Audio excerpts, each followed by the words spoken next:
I'm going live now. Okay. I think it's live already. Yeah, it is. Okay.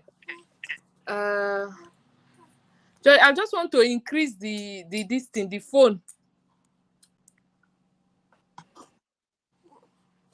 That means I will do different layouts.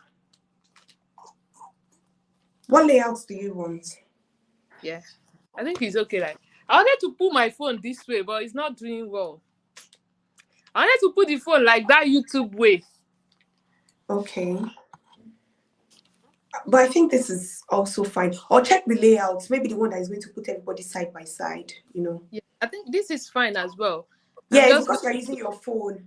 It yeah. cannot, you can't turn it upside down. You can't turn it upside down. The video is That already means, in landscape. okay, that's fine. Can we start now? So can We're you please already send the started. link to people? We have like how many people watching? 3. Yeah, 3 watching now. Okay. Should we just hold on to give more publicity, or we just start like that? Yeah, we can just wait. Anyone that is joining us, you guys can Yeah. just put in your name and where you're watching from. Okay. So we can share the link now, right? Yeah, I'll put the link in the comment section. So if you guys want to pick it up from Okay. there, and paste on your WhatsApp group. Okay. Kind of disappointment. We are spending how many minutes?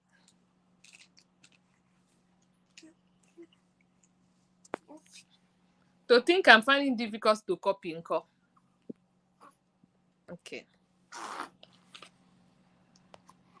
Okay.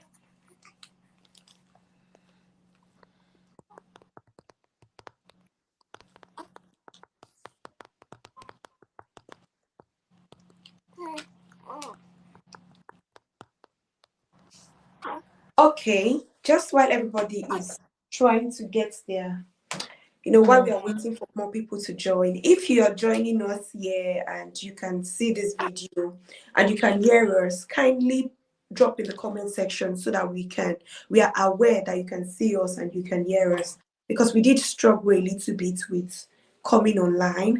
So if you can see us and hear us, kindly just drop a comment or chat. Yeah. Exactly, please. Because it's like this is my first time of having a live video, and I really struggle with it. I've been on it for about an hour now, but it's fine. We are here now. All right. I'm not sure this thing is recording though. It is live. Like recording it so that I can post it later, can it? Well, it's already on your YouTube. So if you want to download it, you can download it from your YouTube. Okay, yeah, that's fine. Yes. Okay. I think Zainab Temitokpe can see us. I can see and hear you. I don't know how to pronounce this name anyway, but it's fine. So we now have 8 people watching us. Olushi Nwoke as well. Lovely. If we get like up to 15, we can start. Then others can just be joining us, since we're going to record it and it will be posted. All right. Yeah. Show me, have you shared on your WhatsApp status as well? And Yes, those people you said they were waiting. Yes, I am. I've shared mine as well. We are so sorry for the delay. Oh, I'm so sorry. They actually helped me out. I'm the novice here. Khadija will buy all of you Fanta and this thing. Virtual Fanta. I'll buy you virtual one. Yeah, anyway. Oh, lovely. I can see people comments. That's good. I'm so sorry. Unfortunately, I don't have fans that will pay these people for their time. No. Yeah, it looks perfect. It's streaming already live and all right. Please help us share the link as well so other people can join. We're waiting. Once we get to like 15, we'll start. So we have 9 watching already. Yes, we have 9 watching now. So. Show me is the rich woman here. Which Please excuse me, guys. Excuse me. Show me is the rich auntie. I beg. Okay, I think I we're guess five some minutes people, in. I guess some people network is fluctuating, so we now have Okay. 7. Okay. Okay. Yeah. Maybe we should start by introducing ourselves and let's see. Exactly. Yeah. Because some people will not join if they don't like. They won't stay if they don't see that there's an active, Something going on. communication going on. Yeah. Oh, thank you, So Ali. yeah.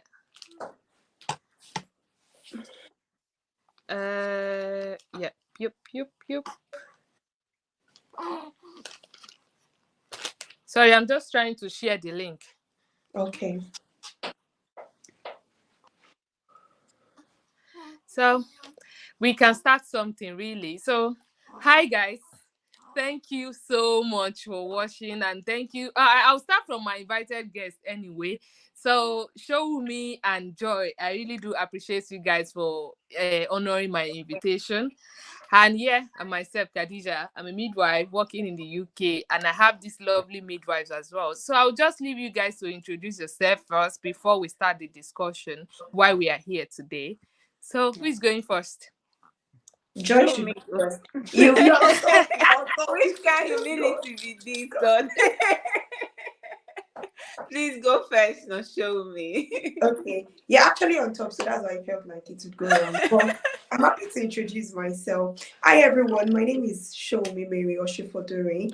I'm a registered midwife here in the UK, and I've been privileged to be invited by my very good friend and colleague, Khadijat Adeshola, and we are all here to discuss the challenges that is faced by international midwives here in the UK. I'm so excited to be part of this gathering because this is one of the things I'm really passionate about. So, thank you guys.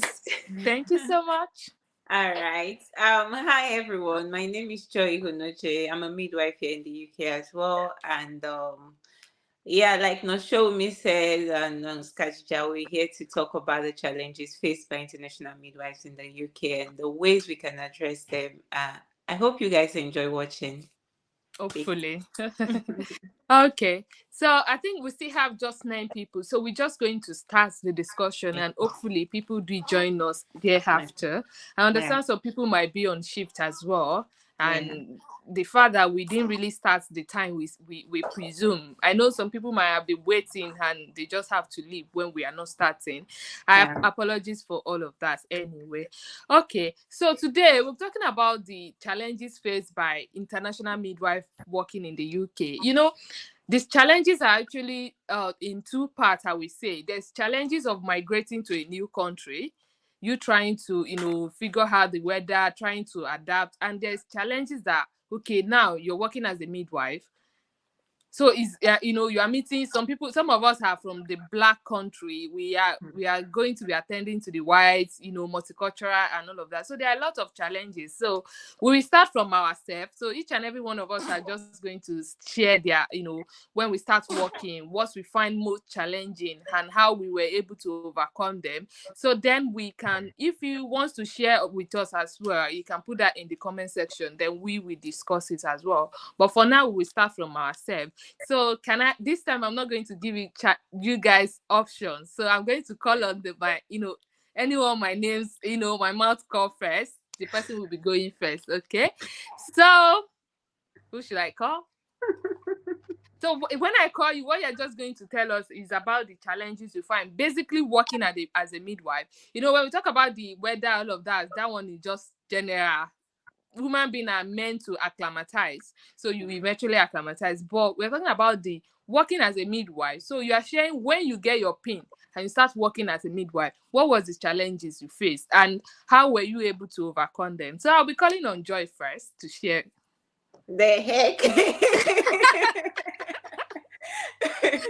Oh, Yeah, no problem. All right.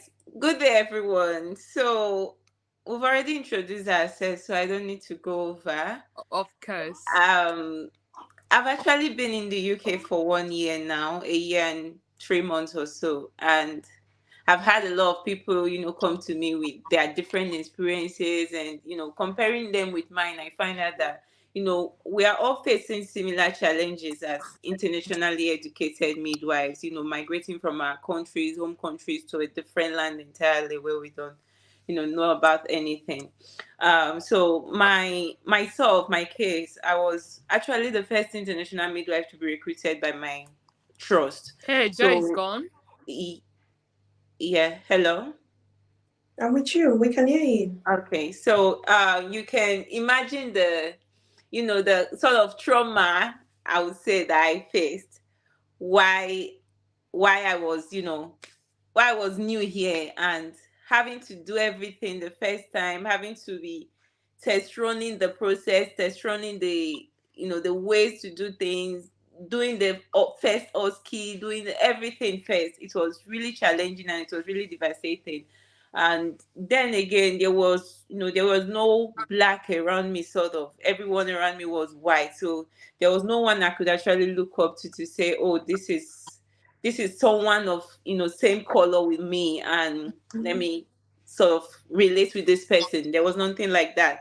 I was like the guinea pig, like the trailblazer. It was really difficult. And yeah, going forward, other midwives started coming in as well, and we started sharing experiences, and it was still tough, but at least when you have your sort of like your mates or colleagues that are the same color with you, it kind of seems a little bit easier than compared to when you're alone. So one thing I would just quickly chip in is, if you're coming, if you're traveling, if you're migrating, you want to go to another country to work, it must not be the UK. I would say go to a place where you have other midwives around, where you have other blacks around, where you feel, you have family, you have people of same culture with you that you can relate with. I'm not trying to justify the fact that, it's not okay to be alone in a white dominated place and then be the only black there. But then again, it can be really stressful and all of that. So writing my OSCE was a challenge, doing the trainings, not knowing what to do because other people have not done it before. And Just a moment, Joy. I don't think Khadija can hear us any longer. If you're on the live chat, just please indicate if you can still hear us, because I can hear you, Joy, but uh, I'm not sure Khadija can hear us. okay. Hi, Khadija.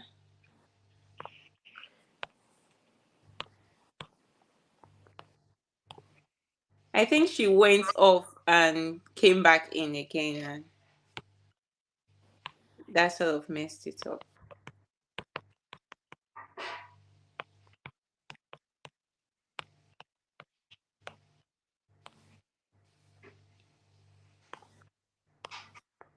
Yeah, Joy, you can go ahead. People can hear us. So while Khadija is trying to fix our mic, All you, right. All right. So, I think we're like, talking about the OSCE training.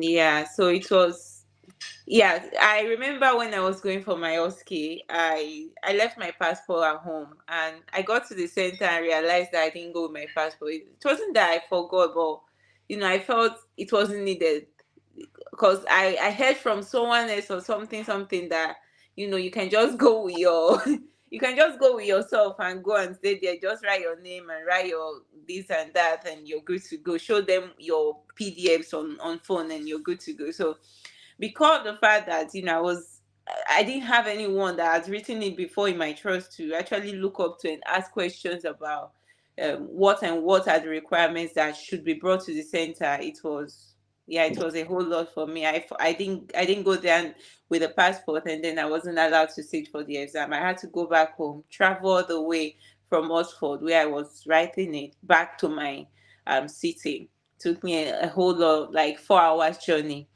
Did they um pay you again, or did you have to? I had to sit for it. I had to rebook again. And So, were you yeah. refunded?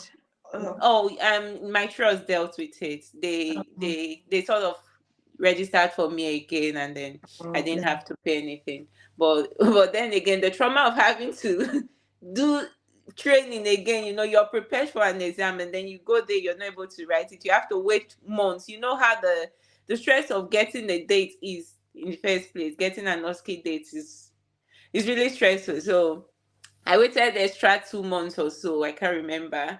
And okay, I was supposed to write it in August. I ended up writing it in October. Yeah, so 2 months. And then God did it. I passed it. And then it was that period that we started getting more international midwives coming in. And then um, they started sharing with me their experiences, and I found out that okay, some of those things that have actually been suppressing, because I did feel them, but I did suppress them because I felt okay, they were not valid. But I did realize that okay, these were actually challenges. I shouldn't just shove them aside like that. And what were they? So one of them was like having to, you're coming from a different country entirely. You don't know, the practice is different, the ways they do things are different, everything different. For instance, the frequency of doing the vaginal examination is different among countries, like between the two countries. So you're meant to like start afresh with everything, because you don't want to kind of indulge your practice from home into this place. You don't want to be doing what you're used to doing at home here. You like, you just have to start afresh, be a newbie, be a fresh student, even though you've had 6, 10, 20 years experience back home. So that was a lot of things we had to do. um so also we also had issue of communication, like sort of, although I didn't really find much problem in that, but then I realized that most of my colleagues also found it difficult to actually sort of like, we're finding it difficult to communicate with them, not just me, not just them, like everyone. Because sometimes I think our people here, the whites here, they're really fast with their talking, like they just like it's their English, they know how to do it. But then we do our own slowly. Our own is kind of on the, so we have to be calm down and go ahead again. So that was also one of the things that was difficult. But then as the time goes by, we were able to know what we're doing. And another thing was also the issue of machines, like having to use new machines entirely, things you're not used to, because what you use at home is not what you use here. For instance, the CTG machines, they are made in different mades, different brands, and also um yeah, everything was just different. And then no family around, you don't have your family, your friends around, you're just starting life afresh. I won't really commonize that experience. They are really challenging, and anyone that finds it or herself in that kind of situation should please and please don't suppress it. Sort of like talk about it, talk about how you feel with someone you trust, and find ways to help yourself cope with all that stress, because it's really not easy. I would have to stop here now, maybe continue later. Let me give my colleague the opportunity to talk before I keep blabbing. Thank you. Okay, so it's so unfortunate that Khadija cannot still hear us, even when every other person can hear us. I don't know what's happening. And this You will have to watch it again. yes, this is the issue that will come on live. But since we have 2 people here already and Yeah. we are already live, I think we'll just go ahead. Thank you, Joy. You really said a lot of things. And I know people in the comment section, if what Joy has said is one of the things you've experienced, or if you want to share your experience in the comment section, please do put your comments in there so that we can see and we can all discuss about it. So my own experience was a little bit different. I I was quick to I was quick to I was really quick to adapt to the system, because one thing I believed was that even while I was in Nigeria, because I knew I was going outside the country, I tried to standardize my practice.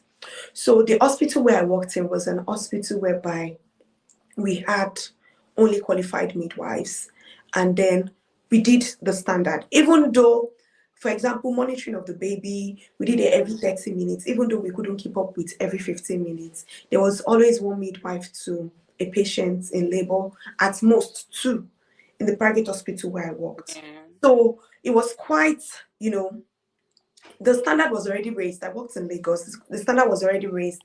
And coming here, I realized that the practice they do here, it is what is in your textbook. So if you take your mouse textbook as a midwife and check everything they do, that is the same thing you're doing. And the fact that I also prepared for my OSCE myself, you know, I've gone wide and large to learn a lot about, you know, things about the UK. So I was really able to, when I started, I already had my pin. So I was working directly as a midwife. I didn't have to maybe Do the work. preceptorship. I did the preceptorship. Okay. I did the preceptorship, but it was quite, will I say seamless, or maybe because I took it as, you know, anything that comes, or yet to do it. But the only issue I had was the length of the shift. The shift is quite a very long time. Having to work 12 hours. Yeah. It's some fine. When I was in Lagos too, we were working by shifts. You understand? It was just 2 shifts, but I think it was 10 hours or something. Yes. But my body felt it more when I was working in this country. Khadija, can you hear us? Yay! Okay, so my body felt it more working in this country than when I was working in Nigeria. And the fact that when you started, you're working with someone, naturally you want to impress. Yes. Do you understand? I hate people watching, you know, it feels normal. Like someone is over your head, you know. You know, sometimes saying that's not how to take delivery. Like, are you serious? This is what I've been doing for a while. Like, you know, suturing, you're like, oh no, you have to do it this way. And then I'm like, okay.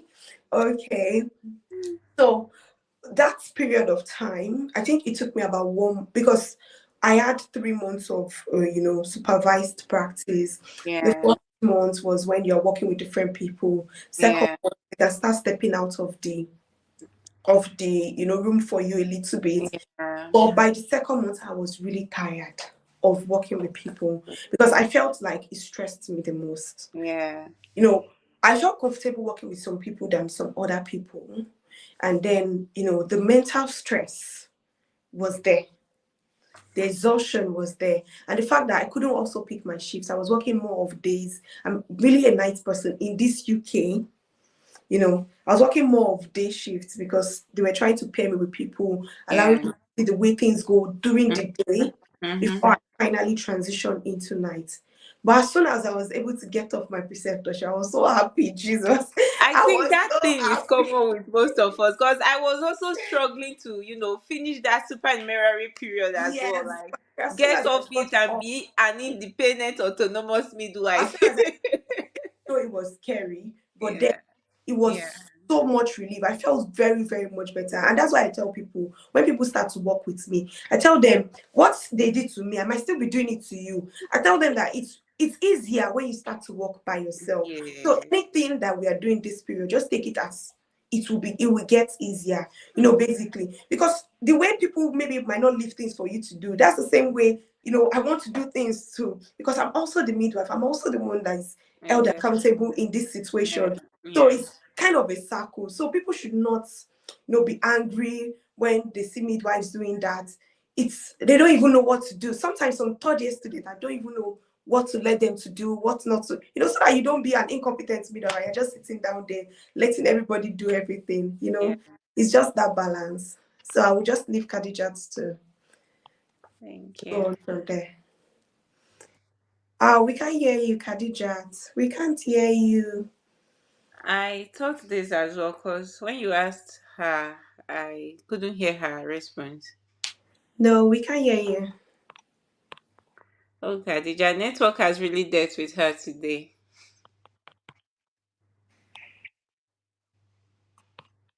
And she's talking. Yeah, she is. We can't hear you. Can you hear me? No, Yes. yeah, we can now. Wait, can you hear me now? Yes, we can hear you now. Okay, so hope it's not so it's showing 2 of myself on the screen, right? Oh, you, yes, double. Yes, we are. But that's okay. It's fine. Okay, I'm so sorry. I had to join with another phone, but then yeah. So I have to join with another phone. Mm-hmm. Yeah, I'm so sorry for that. Okay. So I just wanted to I didn't hear what Joy was saying really, but uh regarding the challenges, I'm going to share my own really. So I don't really have much when it comes to working, my activities, my experience and all of that. Where I had the challenge was the communication. Can Yeah. everyone, I can see a chat that say we can't No, that be was here. before. That was before you That came. was before now. Okay. Yeah. So really it's about the communication, the way they communicate. So like when we want to do something to the ladies, how you tell them that, okay, for instance, if we want to do a vaginal examination back home, we can say, okay, I want to do a vaginal examination for you. That kind of thing. But here you'll be expected to really explain why the vaginal examination is necessary, and not being, like, you have to be passive as much as possible. Like you have to, like, okay, I would like to offer you a vaginal examination, that kind of things. Mm. It's somehow because show me it's gone. Mm. It's somehow because that is something we were not doing back home. Yeah. So it's kind of challenging for me. Then another thing is also, when you are expected to chat along with your lady, Yeah. something that we will see as unnecessary back home. Like Yes. now, if I'm doing it, if I'm listening to my lady's FH, I'll be expected to discuss with her. Oh, do you know what you're having? Is this your first baby? This and that. Do you know how old is your pregnancy? Something that we will see as you are prognosing back Yeah. home. It's Yeah. actually something that they really, they really cherish. Yeah. So you are expected to not just be in the room with a lady, everywhere is silent like a graveyard. You have to be discussing, how old is your first son? Oh, where is he now? And they say, oh, you can see the picture. That kinds of things that we actually learn to adapt it. So that's one of the challenges I had. So how I was able to overcome it was, I've not totally overcome it though, even after working with them for a year. So what I do is, then that I really find it so challenging, I used to like listen to other midwives, the midwife that has been here, to hear how they were actually doing it, how they are communicating with their ladies, and how they are responding. So that is one of the things I do. And also when we are doing ward round, during ward run as well, I try to listen to how the consultant communicates with the ladies as well. So for instance, if sometimes I have a postnatal lady who wants to ask about perineal pad, you want to Yeah. ask about bleeding, you want to be like down below. I'll be like, what's down below? Seriously, different terms and Yeah, terminology. exactly. And when you want to talk about the anus, they're not saying the back from the back. I was like, Back what's back? passage. What's front? What's happening to show with me? Okay. Okay. So that's one of the things there. That's the thing I actually found, challenging really when I just joined, is actually the communication for me. Yeah. Do you get? And Yeah. when it comes to, like, other people that we are working with, how they communicate and all that, I don't really have issue with those people. Then another issue I had is, show me, can you hear me? Yeah, I can hear you. Okay. So another issue I had is, you know, I'm actually kind of lousy when I talk. It's like, You're loud. they exactly. So they regard that at some point as being rude. Maybe you are explaining something, they'll be like, you are shouting. I'll be like, no, I'm not shouting. So I have to like learn to, to start talking like small, small. Oh, I'm trying, as I'm influencing them, they are influencing me as well. yeah. Because sometimes when we're on shift, you're talking, somebody will have to like, you are shouting, you're shouting. Day to day will have forgotten, we might just be discussing and laughing and all of that, and they'll be like, okay. So I'm still learning all of that. So that's one of the challenges as well. So like me, I had really communication. Yeah, I Yeah. think also Joy, one of the things Joy mentioned was also communication. I Was think what helped me was that I was in touch with someone before I started my clinicals, and one of okay. the major issues they had was also communication. So, me Okay. going to the ward already, my ears were down to listen Okay. to what how the first 2 weeks I wasn't forward. I just tried. Okay. I didn't even attempt to do anything. Like, I wasn't attempting. The only thing I would try, okay, do you want me to maybe, you know, do the blood pressure and all of that? If you don't even ask me to come close to the delivery, I will just be behind you. Do you understand? Because it was Yeah. explained that let them do it so that we can do it. Mm-hmm. Because what I understand is that if you rush to, start doing it, they will start to pick your mistakes. Do you get? Yes. So I stepped back to let them do it for like the first 2 weeks. Sometimes they Yes. might To offer me to learn do how they are something. doing it. Yes, sometimes they might even offer me to do something. Oh, do you want to do this? I'm just like, no, don't worry. You can do it. I will watch you. Do you understand? So that way, I quickly learned before I had the opportunity to do something, I'd already seen them do it. Yes.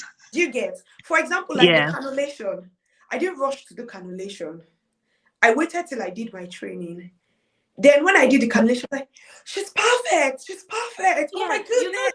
that is one thing I also Do noticed, you that we understand? are so good with cannulation here, because I think we do it more We often do than it they a do. lot. So if they now, so those little things, when I step back and say, oh, don't worry, do it. Let me see how you do it. They think, oh, she doesn't know anything. But Yeah. when I now Yeah. do it, you now see me, you're like, oh my goodness, she's so good. She's so good. And I started telling everybody, oh, Mary's so good. Mary. And that was how everybody were like, Mary is good. And I didn't have any issue. I started on delivery suits for you to know how ethic delivery suits Yeah. were. And Yeah. when they start to have positive feedback about you, some people will just jump on the positive feedback. And that's the same thing. When they start to have negative feedback about you, some people will just look out for, the negative aspect, which is quite unfortunate, but that's sometimes how we human Yeah. beings are. Yeah. Even you yourself, unconsciously, if someone tells you bad about me, when you meet me, you still have that in your subconscious. That's what you're looking out for. Before You exactly suppress before the you good. now try to Yeah. explore who this person is exactly. It's even hard for us to explore Yeah. sometimes, because we want to be like, I want to find that bad in that person. Even if that person is doing good, you don't even want to see again, because you have a goal. So what I just do subconsciously, like I said, for the communication parts, was that I stepped back for a while to Yeah. see what they are doing. Do you understand? And Yeah. then I started, picking up conversations starter. Yeah. For example, like Khadija said, what are you having? That's a very good way to, start. If she's a Yes. someone that has Yes. babies at home, you can start with, oh, who is the other one with? Who is taking care of the other one? Then what do you have before? What Exactly. are you having now? Exactly. That way. And Mhm. another lengthy one that I start, if I just ask you, how did the pregnancy go? Hey God, the wife will talk, the husband will talk. If the mother is there, they will talk. Then if they now have a previous, Everyone.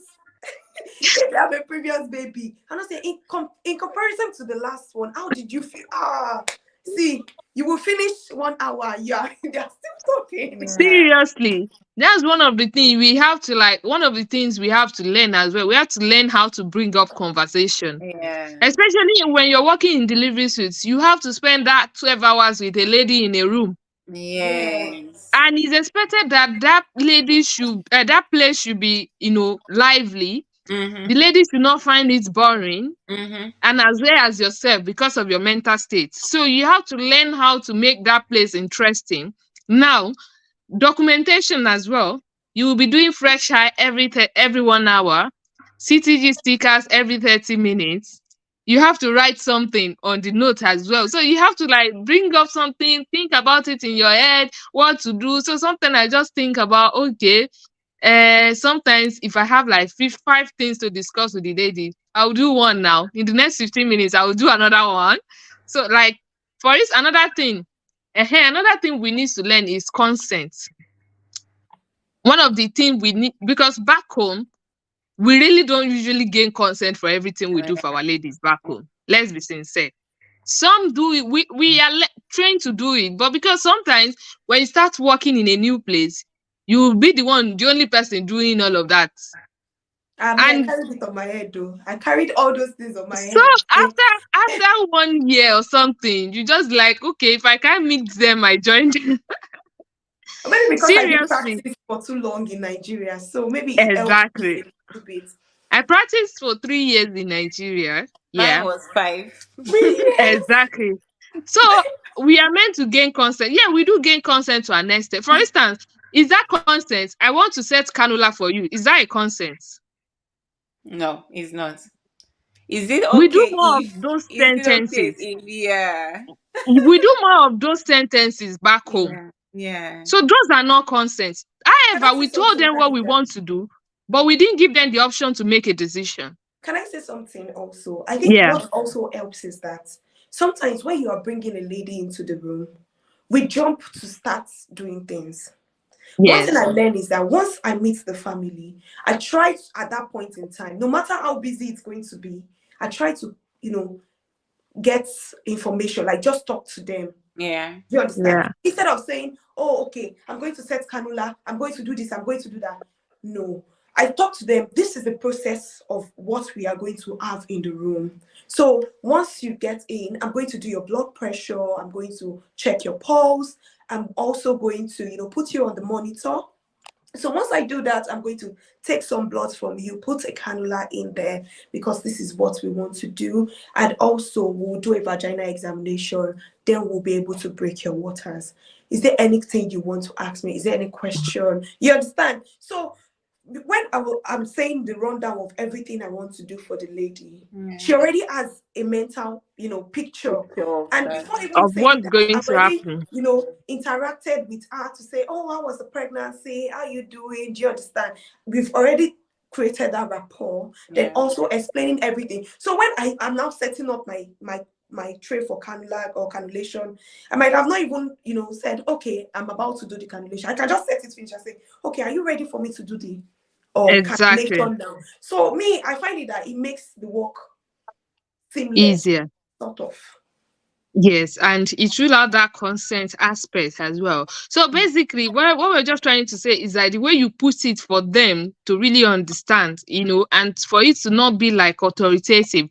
So there's a question here that says, is there any difference between the way we do cannulation here and there? So I did leave show me to answer that question.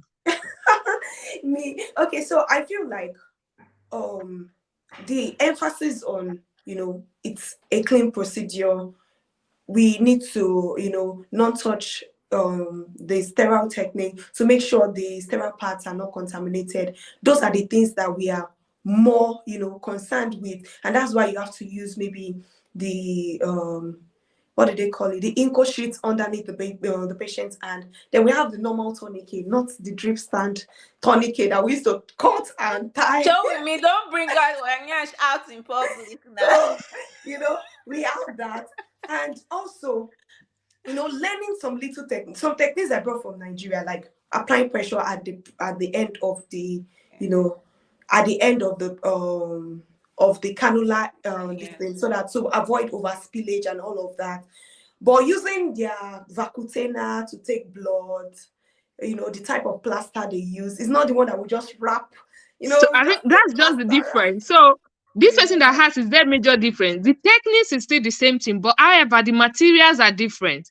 So you need to wait to see somebody do it, somebody use those materials before you attempt it.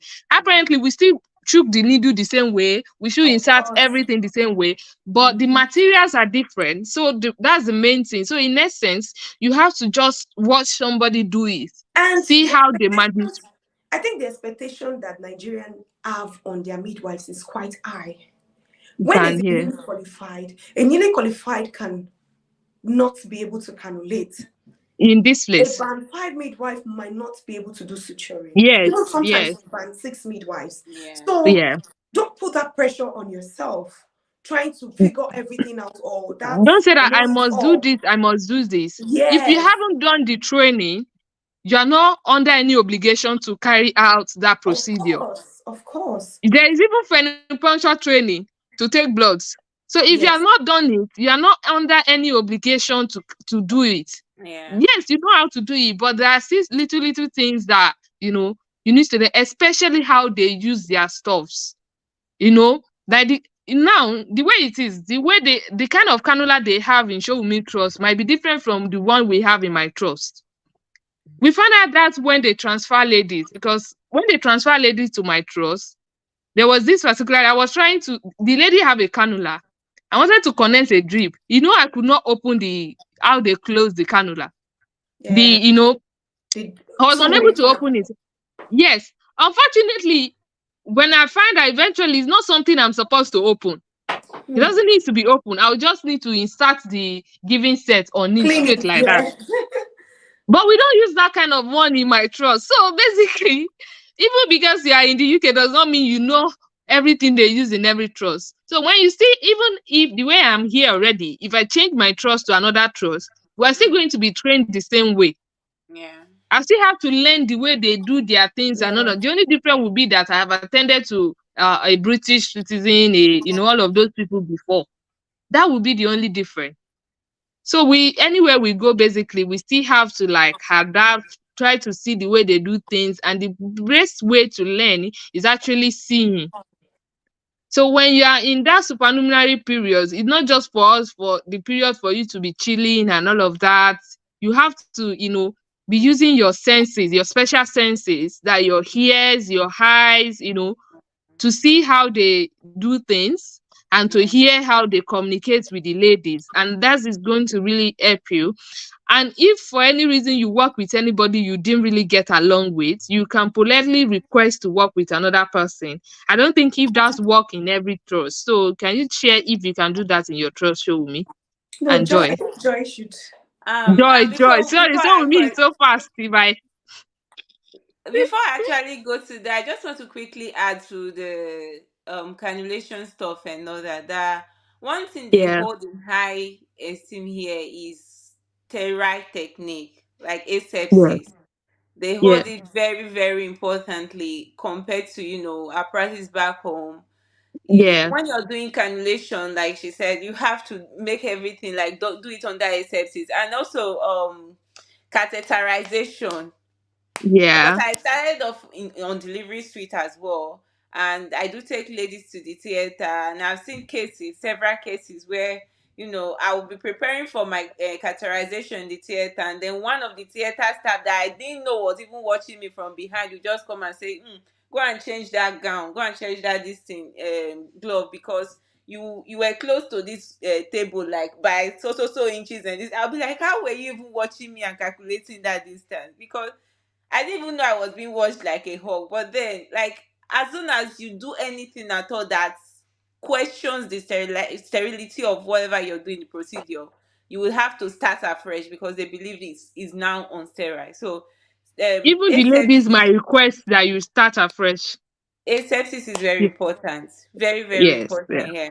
And yeah, talking about requesting for some other person to work with, you're very very free to do that, because if you don't request and you do something wrong, that person that you were feeling, oh, I don't want to wrong that person, I don't want to say something that would hurt that person, will go and report you that you did something wrong, and that will kind of double Yes, your offense and make it worse for you. So if at any point yeah. at all you're questioning your ability, or you know confidence or something to working with someone, just say it out immediately. As soon as you start questioning it, just say it out immediately. Request for another person to be given to you with a valid reason, because you know that, okay, this is what is happening. Just express yourself clearly.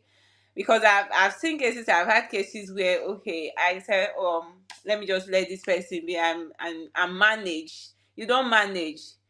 If you want to manage, you end up putting yourself in more trouble, putting yourself in more difficult situations that you didn't think, because these people are saying things behind your back that you might not even know. Yeah. And yeah, they do have meetings about you as a preceptor as well, to find out your progress, to find out how you're coping in the world, to find out what you're doing right and wrong. So everything you're doing in the world, in the deliveries with labor ward, wherever you are, is being monitored. Meetings are being held on it to see how you're coping, because they also want to find ways to support you. They also want to find ways to see how they can help you cope better. So they watch everything like hawks. So you have to be very careful. If at any point you feel you don't feel comfortable with this person or with this equipment or with this procedure, please say it out. Don't pretend about anything, and don't keep anything within you. All right? Thank you. Okay. So thank you so much. Then now I want to talk about the, you know, management of labor.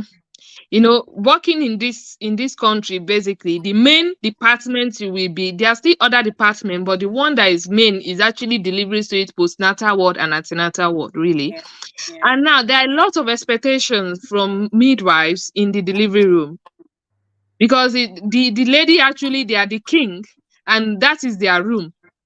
So you are meant, they do one to one. They, every trust tries to have like, their goal is to have 100% one to one. So it Yeah. means that they want one woman to be with a lady, with the midwife every time. Yeah. So now when you're working with a lady as the lady's midwife, you're on a 12-hour shift, and when you resume, maybe the lady is 2 centimeter, and okay, the lady was 2 centimeter, and they have brought the lady down now for ARM. You are the midwife receiving this lady on a 12-hour shift that you have just resumed. How are you? How you know? How are you able to cope with that kind of thing? Being the first time you start working alone, after your preceptorship, after your supernumerary period, you start working alone, and you face with all of those things. So, of course, it's for you, Showumi. Auntie, Joy just finished talking. Allow me to read. ah, you know, Don't suffocate her. So please yeah, share with us your, that managing that kind of lady. yeah. It was Yeah. quite difficult sometimes, but what I noticed is that you don't need to be in the room 24/7. Yeah. You can come out, because in my nurses station we have the central monitor. Yeah. Do you understand? So Yeah. you can come out, just the way you will leave your lady to ask for a fresh eye. You can come out Yes. and just come to the nurses station, just have fresh air. No one is going to, except your lady is pushing. You understand? Yes. You're not going to leave your lady for like 2 hours. No, you can come out for 5 minutes, have a cup of tea, while watching your CTG from outside, or tell the midwife in charge, I just want to go to the restroom. You go to the restroom. If Mm. you're feeling sleepy, especially those times where maybe in the night you're feeling sleepy, you wash your face, you will jump. You understand? You just pretend as if you're walking around doing exercise. You So understand? you will jump, clean your face You and all of breathe. that. Then You also when you breathe. are outside, people can also ask you for fresh eye. So you can also help people Use out that one. with fresh eye. Yes. You understand? Yeah. So sometimes some ladies will say, oh, after the ARM, they want to mobilize. That period, you're not obliged to stay with them. You can leave them Yes. if you want to mobilize. They're not in Yeah. labor. They don't need any, close monitoring at that point in time. So you can Yeah. always leave them alone. Just, I'll just say, the more you work, the more The you more you understand figure exactly. out what to do. So even if within that 3 months, you would have seen your preceptor. Sometimes my preceptor will leave me. Okay, let's just say, I'll say, don't worry, I just want to stay in. Do you understand? So why learning? But when you now start to see that these things are, they are okay. Sometimes even Yeah. if, for me, that I'm able to take up students, sometimes when I have students, sometimes I'll just say, I'm just going to step out. I'll just stay out, leave the students, allow them to have some conversations, then I'll come back in. How are you doing? What did you say? You understand that type of thing. Yeah. But you still take responsibility. You still need to make sure that the number one code of your practice is to prioritize safety. Your Yeah. lady must be safe. You can't leave when your lady is having epidural, or within an hour when she has epidural. You can't leave Or when when there is concerns with the CTG. you understand. You Yeah. said your liver will not even press you to leave, because there are some senses you have as a midwife. It's not when you go to toilet and now pull crash call in Yeah. your without you being Yeah. there. Yes. Yes. That's Yeah. an insult. So in essence, you have to analyze the situation. Yes. So So when you you don't need to analyze stay the there. situation, you'll Yeah. be able to really plan on what to do. So in essence, it's not like you will really have to be in the room for complete 12 hours. But however, you have to use your special senses. You analyze your situation. You see, is my patient high risk at the moment? Of course, anything can happen at any point, but that point, is there a risk? And you will have created a rapport with your lady. So when you are leaving and anybody come in, she won't say she doesn't know where you've gone to. Or she won't say you've been out for like, I can't find her. You can just say like, I need to step out to use the toilet. I need to have a cup of tea. Do you want me to make you a tea as well? So if she say she wants you to make her a tea, that's another opportunity. You go out and make the tea, so that if anybody come in as well, you are being safe. You can even But offer if the you don't, partner, yeah, even a cup of tea or coffee. You can offer the partner too. yeah, exactly. So those are ways you can make it interesting. Like, so another, you actually need to make your lady enjoy the labor room so that, yeah, they won't implicate you as well. Because if you leave, even if you leave for just 3 seconds, anybody can just come in or anything can happen within those seconds that you left. So if you've been good to her, she will be able to like, oh, she just left. She just told me she wants to use the toilet, she wants to use the restroom, because so that will also make it interesting for you as well. Thank you so much. So show me is Can actually I on add a night something, shift please? today. So I Um, Yeah. don't know. She might be leaving at any point. So we actually appreciate you being here. When you want to leave, just let us know. Okay, Okay? okay. all Okay. right. Okay. So I Joy just needs to wanted to add something. quickly add something to that you've said. That apart from doing all of this, you also have to make sure that you document everything you're doing. Document Yes. every move you're making. If you're stepping your foot out of that door, document the time that you stepped your foot out of that door, because if for instance something happens in your absence, you want to have Yes. something you'll be able to back up with, that okay, I was not here at this point, this was what I was doing, this was what I went to do. Make sure you Yes. have a valid reason for going out, and have a time frame for it as well, and always Yes. keep it in your papers. My trust, we Like, do carry like iPads around, so yes, it's yes. very Like easy Adija for, requested for a cup of tea.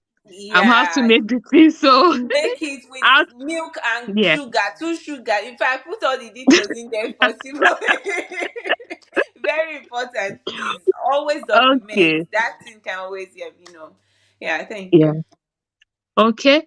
So then another report I got was that somebody, she's been supernumerary and now she's required to start working alone and she's scared to Hmm. start working alone. She feels that, she's not ready, she's not safe enough to start working alone. So I'm going to answer that based on my own understanding first. Then Joy too, we actually, come on to that. So for me, if you think you are not ready to start working alone, please tell them you are not ready. Tell them to give you some time more.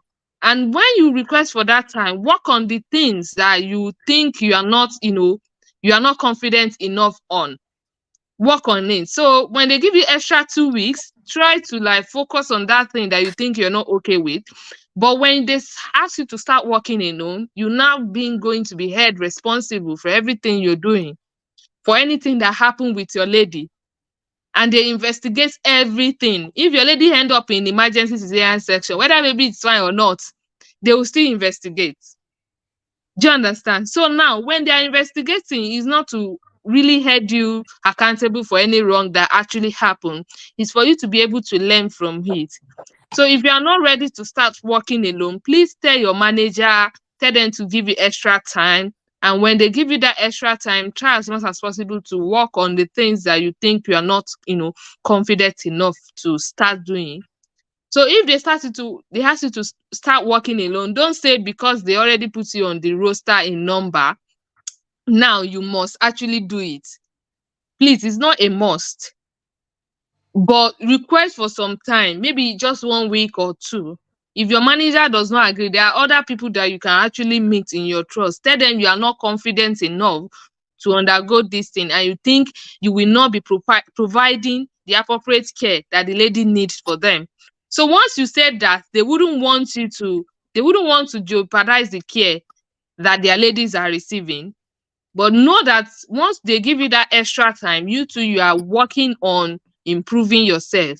So that when they give you that time, when you eventually start working alone, there won't be any, even if there will be mistake, at least it wouldn't be a graver offenses that, will require a lot of punishment or a lot of jeopardy to the care that you've rendered to your lady.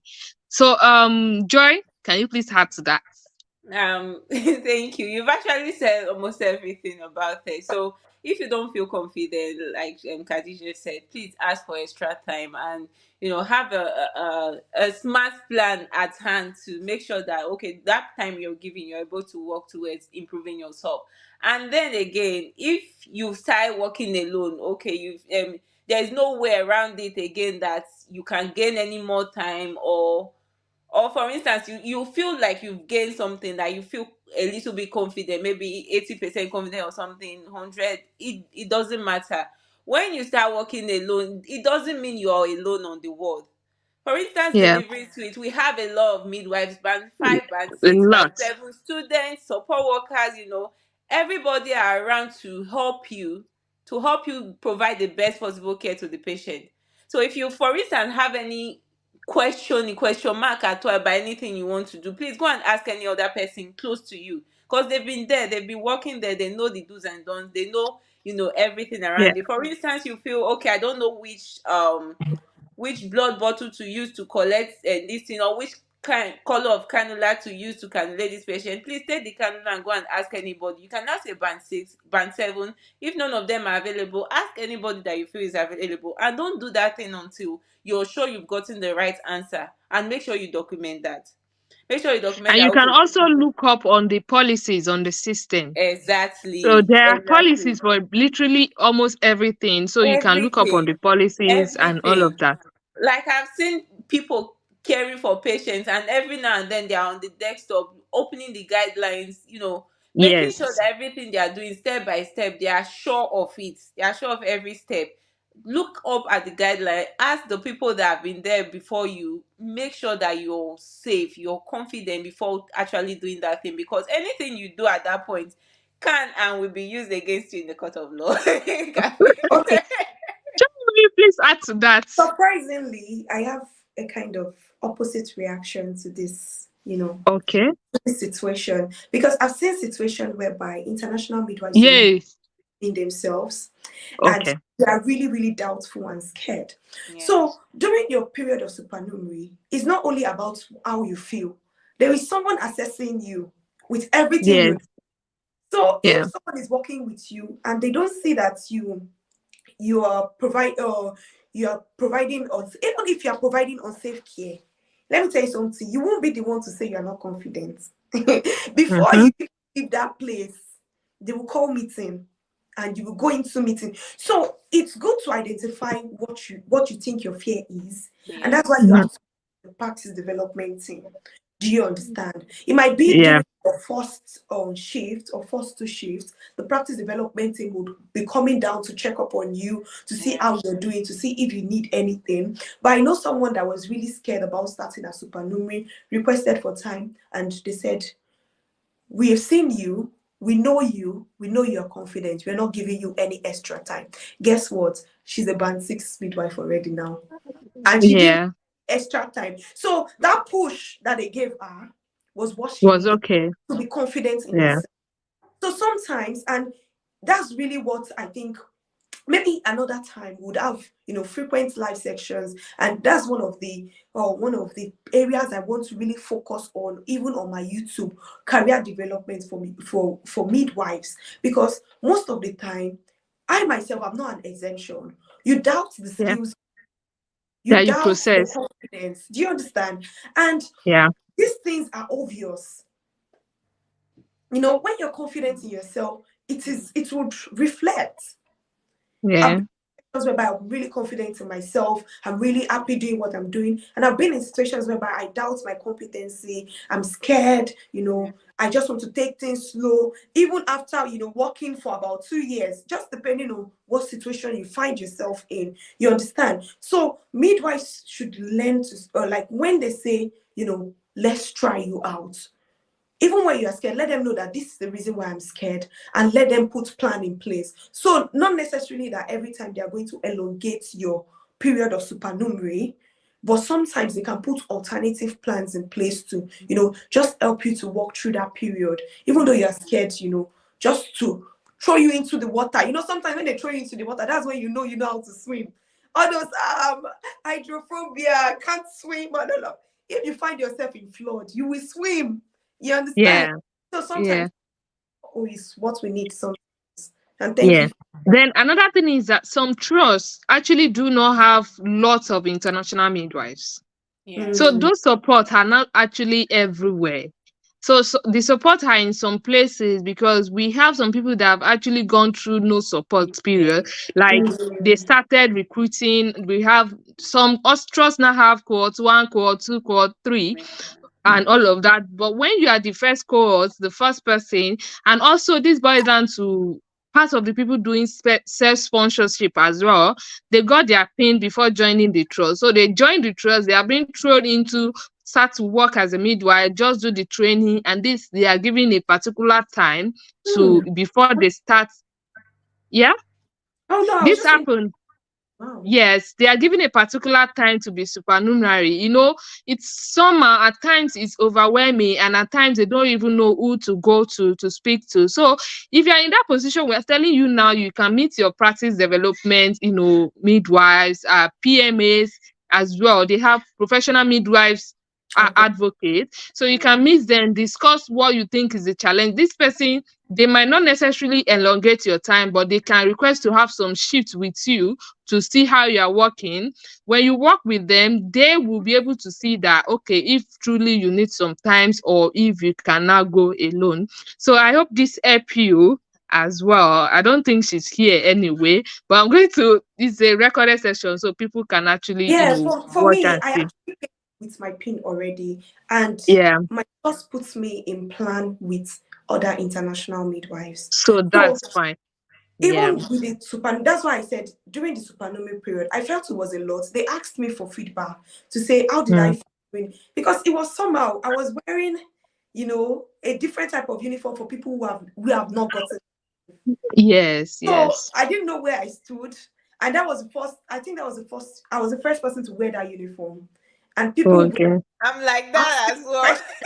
You know, some people would even ask you, who are you? Where, even consultants don't even Also, know that. we'll be ending this live session soon because I had a baby and I can hear my baby shouting already. So Some we'll people be don't even stopping know where soon. it is. So if you are in that situation and they give you maybe 2 weeks supernumerary shifts, you can request that, oh, I have spoken with other midwives from different trusts, and I believe that, you can put Yes. it in writing that they give Yes. them You can send them an email time. using your hospital email address. You can use it, Yes, copy in your delivery service manager, copy in or your ward manager, and copy in your who is your line manager as well. So let them know that you need that kind of support if you can be able to speak of to course. PMAs in your trust as well. Of So course. the last question I'll be taking is, what advice will you leave for the midwife preparing for OSCE using self-sponsorship route? What I would say is all the best in your OSCE. Try to prepare as much as you can and seek for support when you need it. You can request to be in some group. They have not changed the way the OSCEs are. But the best thing is, the nice thing about UK OSCE is you can always go back to rewrite it. I know it's in a big lot of money for you, especially doing self-sponsorship. So I wish you all the best in your OSCE. And yeah, we will have another section on this topic again as well. So thank All you right. so much for joining us on this live session. It's already been an hour, so for to be easy for people to watch after as well. So I think we'll be ending now. Yes. Yeah, and we'll see you guys again. So I might be going on live again with some other people to share their experience as well. So thank you so much, Joy and Showumi, for being on this live session, for Oh, sharing with us. Are you happy? Of course, you are on YouTube. Yes, those are their YouTube names on the display, so you can check them out to see their lovely content about the midwifery. And also I can tell you now that Joy is also going to be on the other side of the profession as a nurse, and she has successfully passed her Encles. So I think she's the US pathway or the Canada pathway. So if you have question on that aspect, you can also go to our channel. Thank you so much for All right. I attending. know Bye. Khadija is running away. Her baby is crying. Our babies. I need to run away. My baby is crying. All right. Bye Bye. bye, It was guys. Yes. All right. Thank you so much. Yeah. I'll see you again. Bye. Bye.